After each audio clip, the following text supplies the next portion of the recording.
From your local election headquarters, this is Big Country Politics on KTAB. All right, welcome back to Big Country Politics, and again we're joined by Stan Lambert, Representative Stan Lambert, District 71. It includes Taylor, Nolan, and Jones County. You're getting ready to kick off and have kicked off your campaign. I guess this would be your second campaign, correct? It would be.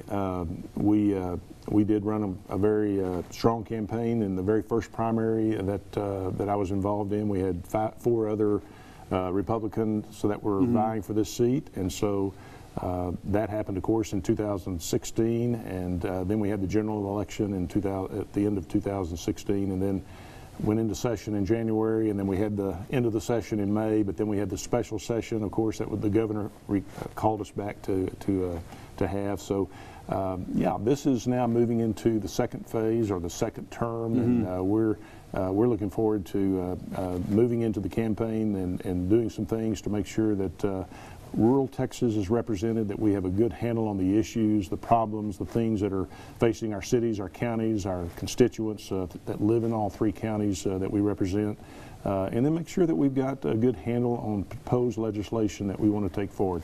My approach was, let's make sure it's quality, not quantity. There are some legislators who feel like it's the number of bills that they file that they can take back to their communities or their districts. Their names are attached to, yeah. That their names are attached to. We feel like it's more important to make sure that we are taking good, solid, quality legislation forward.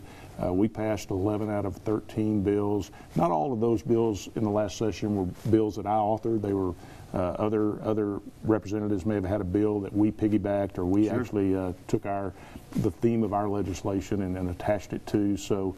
Even the hotel tax bill really was another representative's bill that we ended up basically getting involved in. So to us, it's really more about what are the issues and what are the problems that our citizens in this district are facing.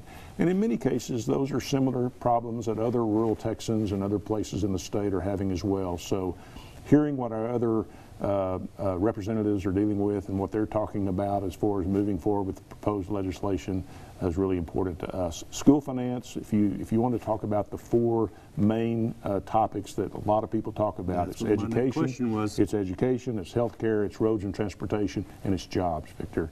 People want to know that our economy is growing, that there are good opportunities for them to grow in their companies, to grow in their jobs. They can continue to look forward to increases in salary and income and raise that personal income level up. But that's got to always be the base for our state in order for us to tackle and address some of these other issues, such as education, such as border control, such as roads and transportation. We've got to have a good, strong economy, and Texas has really been a leader in the nation over the last several years in that aspect. Well, and one thing that I'm hearing here as we have guests on, a big issue is rural health care. And I know it's something that you guys, you just mentioned, are dealing with. What can you tell us about what's on that front?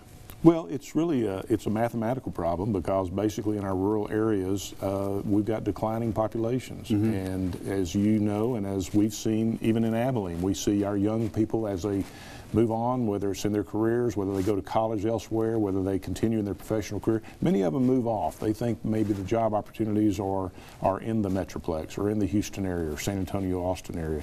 So, you know, that's happening in the rural towns as well. They're coming to Abilene, they're coming to Midland, they're coming to Lubbock and Wichita Falls, because as regional hubs, those economies have more opportunities for those young people to try to get a decent paying job. So as a result, the numbers are declining in some of those really smaller towns, and as a result, there's just certain variables that you can't really eliminate. You've got to have certain types of health care that's always prevalent. You've got to have certain types of things that, you know, can deal with trauma, or at least get somebody more in a stable position before they're transferred to, say, a larger regional hospital like Hendrick or Abilene Regional. So we're just going to continue to see that, and also with Medicaid changing their rules, doing some things differently as far as how they're reimbursing, how insurance companies are dealing with those reimbursement rates, has put additional pressure on some of our smaller, much less populated rural healthcare institutions.